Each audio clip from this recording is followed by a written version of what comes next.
أعوذ بالله من الشيطان الرجيم. بسم الله الرحمن الرحيم. عما يتساءلون عن النبأ العظيم الذي هم فيه مختلفون. كلا سيعلمون ثم كلا سيعلمون. ألم نجعل الأرض مهادا والجبال أوتادا وخلقناكم أزواجا وجعلنا نومكم سباتا وجعلنا الليل لباسا وجعلنا النهار معاشا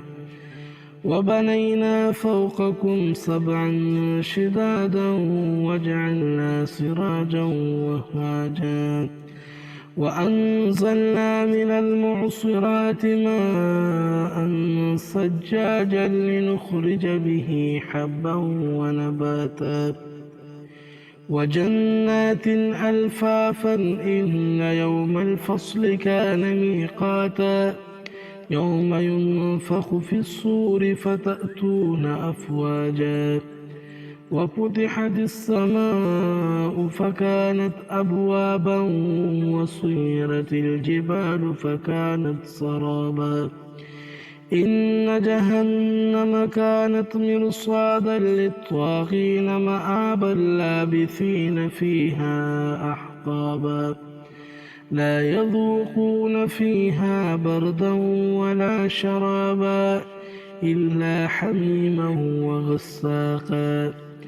جزاء وفاقا إنهم كانوا لا يرجون حسابا وكذبوا بآياتنا كذابا وكل شيء أحصيناه كتابا فذوقوا فلن نزيدكم إلا عذابا إن للمتقين مفازا حدائق وأعنابا وكواعب أترابا وكأسا دهاقا لا يسمعون فيها لغوا ولا كذابا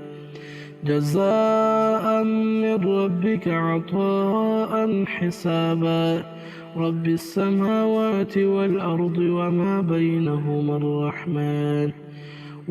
بينهما الرحمن لا يملكون منه خطابا يوم يقوم الروح والملائكة صفا لا يتكلمون إلا من أذن له الرحمن وقال صوابا ذلك اليوم الحق فمن شاء اتخذ إلى ربه مآبا إنا أنذرناكم عذابا قريبا يوم ينظر المرء ما قدمت يداه ويقول الكافر يا ليتني كنت ترابا صدق الله العظيم.